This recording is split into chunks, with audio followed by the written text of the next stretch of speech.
Once upon a time, in a land forgotten by the maps of men, there was a village that lived upon the whispers of stories. The people of Eldoria did not count their years in numbers, nor did they carve their history into stone. Instead, they carried their past within their voices, passing tales from lips to ears like fragile petals upon the wind. Every child grew up learning that stories were not mere words, they were life itself, woven into the fabric of time. Among the village storytellers, none was more revered than old Maylise. She was a woman of many winters, her hair silver as the first frost and her voice deep as the roots of the ancient oaks.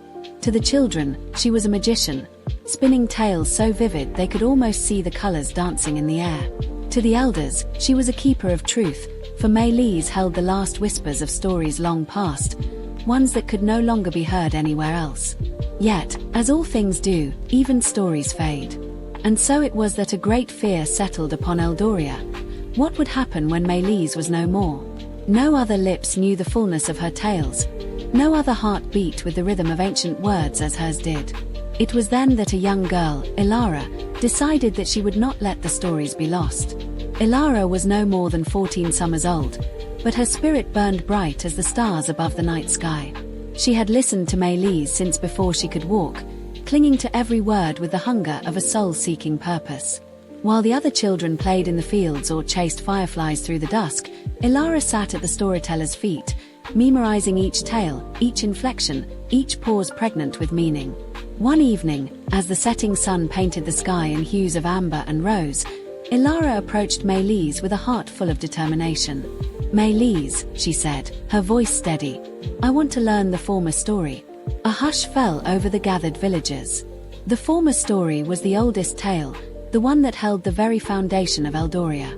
It was said to be so long, so intricate, that no one but Maylise had ever learned it in its entirety.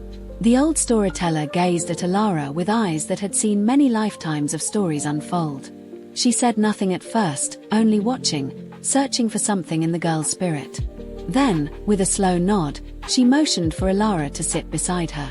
"The former story is not just words," Maylise murmured. "It is the river, the trees, the laughter of children, the sighs of the wind. To learn it, you must first listen, not just to me, but to the world." And so, Ilara listened. She listened to the murmur of the river as it carried secrets downstream. She listened to the hush of the trees as they spoke in rustling sighs. She listened to the laughter of the village, to the distant echo of the mountains, to the quiet voice of the stars in the midnight sky. Only when she had learned to hear what had always been there did Maylise begin to teach her the former story. It was a tale of beginnings, of how the first light fell upon the land, weaving life into the soil. It spoke of the first laughter, the first sorrow, the first dream spun into the heart of the world. It told of love that outlived lifetimes, of battles that were fought not with swords but with words, of wisdom lost and found again like a river returning to the sea. Each night, beneath the glow of lantern light, Ilara repeated the words Maylise gave her.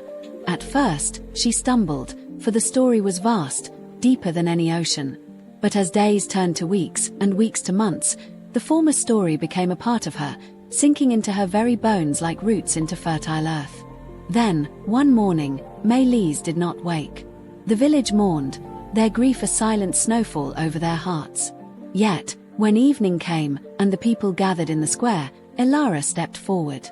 She took a deep breath and began. At first, her voice wavered, but then it found its strength. And as she spoke, the villagers saw something they had not seen in a long time. The air around them shimmered with unseen magic. The river stilled to listen. The trees leaned in closer. And in that moment, the former story was not just told. It was alive. Thus, Eldoria's greatest fear never came to pass. The stories did not die, for they had found a new keeper. And so long as there was a voice to carry them forward, the past would never be lost.